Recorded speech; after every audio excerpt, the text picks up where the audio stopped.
Magandang buhay, Pilipinas! Narito na ang maiinit at siksik na mga balita. Ako si Edward Avila para sa 24/7 Breaking News. MILF BIT responsable sa SAP Massacre.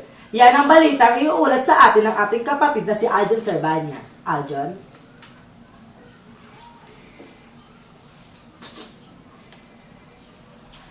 Badges naman ang balita sa ating mga kapatid na motorista. Big time oil price hike, umarangkada na. Balitang hatid ni John Michael Ligara. Michael.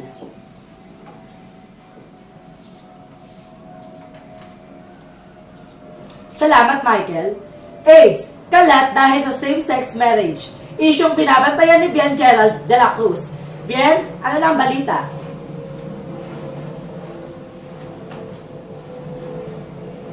Usaping pangpalakasan naman tayo. Lady Eagles, di pa titibag kontra Lady Tigresses. Kwento mo yan, Andrew Aruta.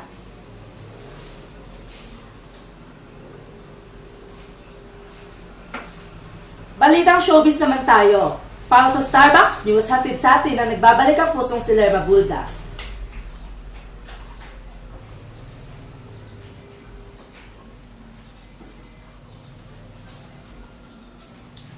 International news naman tayo. Kauna-una ang sci-fi television inilunsad.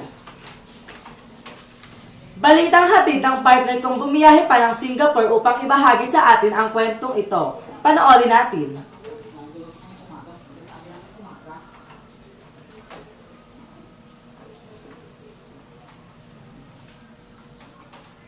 Asong bahagang buntot. Yan ang turing ngayon kay Senator Trillanes kaugnay sa investigasyon ng SAP 44. Yan ang balitang aking binantayan. Panoorin po natin ito.